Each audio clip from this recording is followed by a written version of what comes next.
Selamat pagi. Saya ingin memberikan satu mungkin sehari-hari Anda tahu di dalam sekolah atau di dalam universitas tentang mata pelajaran yang beraneka ragam seperti fisika, IPA, biologi, dan lain-lainnya. Nah, kemudian ada memang satu materi mata kuliah atau mata pelajaran yang disebut dengan teknik mesin, teknik perkapalan, atau teknik industri, bisa juga otomotif, kira-kira seperti itu. Namun saya rasa ada satu mata kuliah atau mata pelajaran yang jarang kita mendengar. Nah, itu kalau diibaratkan dalam biologis itu, kalau manusia itu ada tubuhnya, kemudian ada darahnya. Nah, kalau di teknik mesin itu ada mesinnya, kemudian ada pelumasnya. Pelumasnya itu ya seperti darah di dalam tubuh manusia. Saya upamakannya, mesin itu adalah tubuh manusianya, kemudian pelumas itu adalah darah daripada manusia. Kemudian seperti juga kita ketahui bahwa lain tubuh, lain karakternya, macam-macam kegiatannya, begitu juga mesin. Mesin itu ada yang tugasnya berat, tugasnya ringan, ada yang medium speed, light speed, atau high speed. Darahnya atau pelumasnya kalau di mesin itu juga berbeda-beda. Kalau di dalam darah manusia itu ada golongan darah A, ada golongan darah B, ada juga golongan darah O. Nah, kalau di mesin itu ya, di engine itu juga pelumasnya seperti darah di dalam manusia tadi, ada golong-golongannya. Contoh, ada pelumas itu ya disebut dengan bahasa Inggrisnya lubrikan, bahasa tekniknya lubrikan. Itu ada SAE 10, ada SAE 20, SAE 30, SAE 40, 50, dan seterusnya, dan sebagainya. Juga pelumas itu atau lubrikan itu ada juga beda-beda dari base oilnya. Jadi nggak bisa dicampur sembarangan begitu, misalnya oli mesin dicampur dengan oli hidrolik, dan nggak bisa begitu juga. Jadi sama-sama licin lah katakan, namun tidak bisa dicampur sembarangan, karena ada memang tipe-tipe jenis oli itu memang tidak bisa dicampurkan.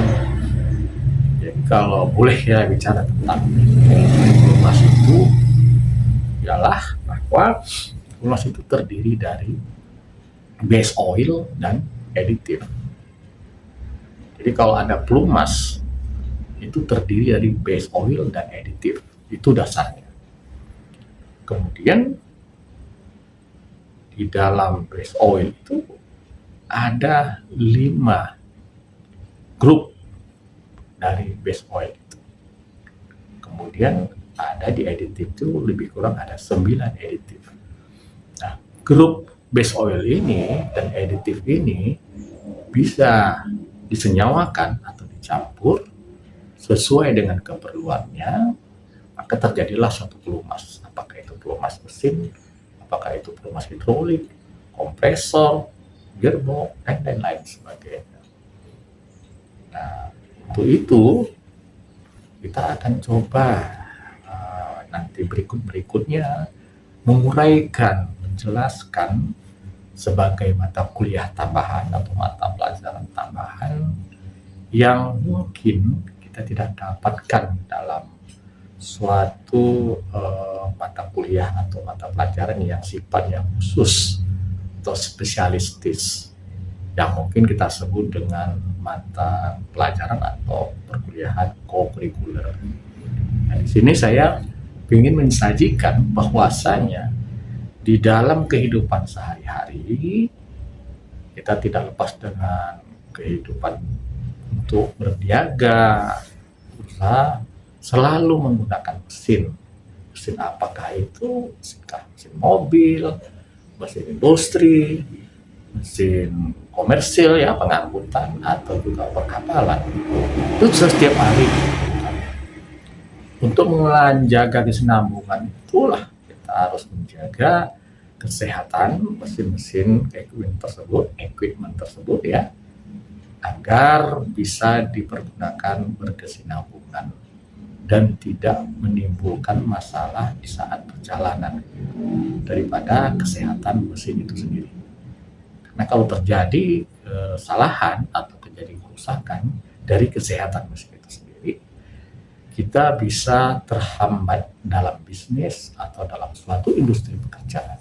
Bayangkan, dalam satu hari aja mesin industri kita atau mesin mobil kita mengalami gangguan masalah dikarenakan perawatan atau maintenance yang kurang sempurna, akan merugikan beberapa rupiah.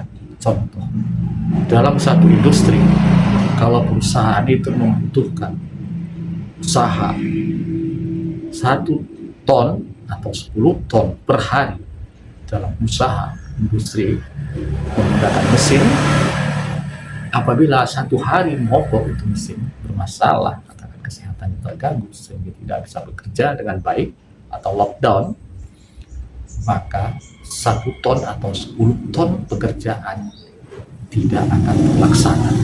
Bayangkan, 1 ton itu berapa rupiah, apalagi sampai 10 ton produksinya tidak terlaksana dalam satu hari, berapa rupiah yang dirugikan dalam suatu industri.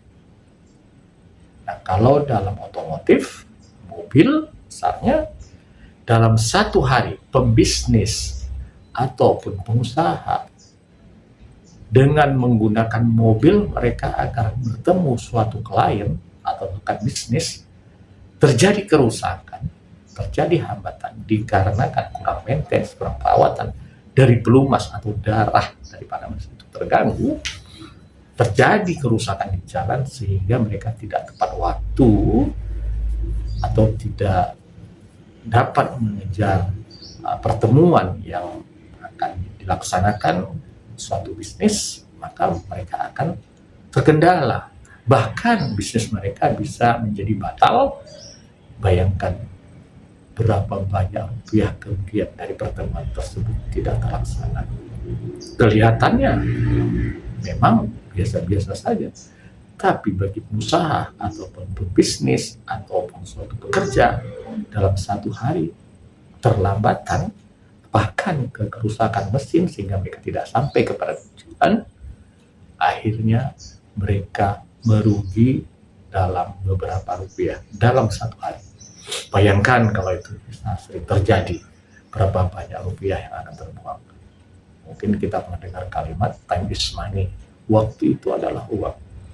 Nah, apabila kita terhambat dengan waktu, dengan masalah dari kendaraan mesin kita atau mesin daripada industri kita, bayangkan tadi seperti yang saya sampaikan, dalam satu hari misalnya kalau 10 ton berapa rupiah kerugian kita dalam bisnis usaha kita yang tidak terlaksana, baik itu produksi, baik itu pertemuan yang terganggu, itu sangat merugikan. Nah, untuk itu saya ingin membuka suatu wacana, suatu pengetahuan yang tadi saya bilang ya kita dapatkan di bangku sekolah atau di universitas, tentang berapa pentingnya lubrikan ini, darahnya mesin ini, untuk kita pelajari secara intensif atau secara berkala. Baik tentang maintenance perawatan mesinnya. Jadi sebelum kita menggunakan mesin itu, kita harus memperhatikan dulu cara perawatannya ya. Sebelum dihidupkan mesin itu kita harus sounding dulu.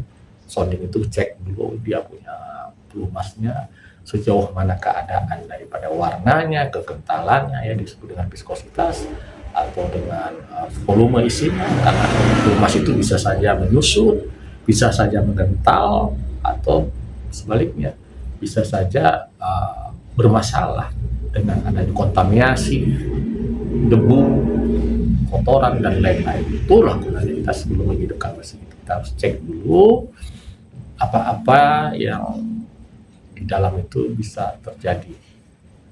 Jadi seperti di kesehatan kita medical check up ya, kita ambil stop olinya itu, terus oli kita cek kondisi darah mesin. Pada situ kita deteksi sejauh mana kondisi mesin kita yang bermasalah. Nah, dan memang sebagian lagi kalau mesin industri itu perlu diadakan lab. Nah, kalau mesin industri itu kan bisa sampai itu beberapa ratus liter, puluhan liter, itu harus di lab ya, karena kita mengetahui kondisi mesin kita itu dengan darahnya itu masih fit atau enggak. Nah, kalau di darahnya itu ada cepat bermasalah, kita harus cepat mengganti pelumas yang baru. Nah, kemudian setelah kita cek kondisi pelumasnya kita dalam keadaan posisi baik dan sempurna, barulah kita start kita punya engine dengan dead slow, dengan pelan. Ya, kita start, kita hidupkan beberapa menit agar kondisi-kondisi daripada pemompaan mesin yang kita sebut dengan, kalau di manusia itu jantung ya, kalau di mesin itu bos pump. Jadi kalau di dalam tubuh manusia itu jantung itu untuk memompakan darah. Jadi kalau kita bangun pagi, kita harus adakan pemanasan dulu, senam atau jogging atau apa itu untuk pemanasan tubuh kita agar jantung kita itu berpacu dengan stabil, ya, tidak ada kejutan, tidak ada paksaan begitu pergunakan langsung, tidak. Jadi kita harus adakan pemanasan dulu. Jadi engine juga begitu. Jadi dihidupkan secara dead slow, dan istilah sekarang pelan ya, dalam keadaan posisi pelan atau langsam, agar bos pump itu bekerja dengan baik, tidak dengan kejutan yang mendadak. Jadi bekerja dengan baik, pelan-pelan, tanpa ban, hidupkan dulu beberapa menit, dari situ kemudian baru kita lihat tekanan air pendinginnya.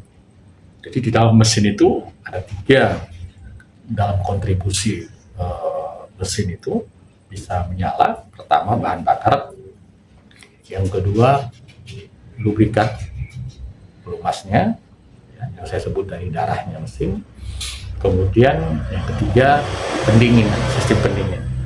Jadi sistem pendingin itu ada yang menggunakan radiator, ada yang menggunakan cooler, atau juga ada sistem pendingin terbuka yang menggunakan bak terbuka seperti itu. Nah, ketiga unsur ini sudah berjalan dengan baik, barulah mesin kita itu bisa dipergunakan untuk beban, baikkah itu power plant atau generator atau namanya itu beban industri, apa yang kita produksi, atau kalau di mobil pengangkutan baru bisa dikasih muatan beban untuk diberangkatkan dalam perjalanan. Nah, di situ nanti ada pembagiannya daripada beban mesin tersebut. Apakah mesin tersebut dengan beban yang stabil, misalnya di generator atau di perkapalan, tapi kalau di pengangkutan, beban itu bisa saja terjadi perubahan-perubahan. Misalnya beban yang berat atau beban yang ringan, kemudian jalan yang menanjak atau jalan yang rata. Nah, itu pelumasnya juga atau darahnya juga ada beberapa tipe yang nanti mungkin bisa kita sampaikan berikutnya. Jadi banyak hal yang mendukung kelancaran daripada kesehatan mesin itu sendiri. Dengan dasar kita memahami dulu daripada darah mesinnya atau pelumas mesinnya, tipe-tipenya, kemudian didukung dengan spare part yang original, kemudian perawatan yang cukup baik, cukup kita pahami, atau menggunakan perasaan kita dalam menggunakan engine tersebut. Jadi pelumas nomor 1 seperti apapun yang kita katakan, kalau kita tidak menggunakan perasaan menggunakan mesin itu tersebut, misalnya begitu start kita hantam, kita gas-gas gitu sesuka hati kita, atau kita berikan beban dengan tiba-tiba, ya juga tidak akan baik. Jadi tergantung operatornya juga itu perlu kita berikan maintenance atau kita berikan penerangan yang lebih baik seperti yang saya sampaikan terdepan tadi. Baik, untuk sementara itu dulu yang bisa saya sampaikan. Next berikutnya kita akan memasuki tipe-tipe jenis pelumas atau pengetahuan tentang pelumas beserta engine-nya. Terima kasih, selamat pagi dan sukses selalu.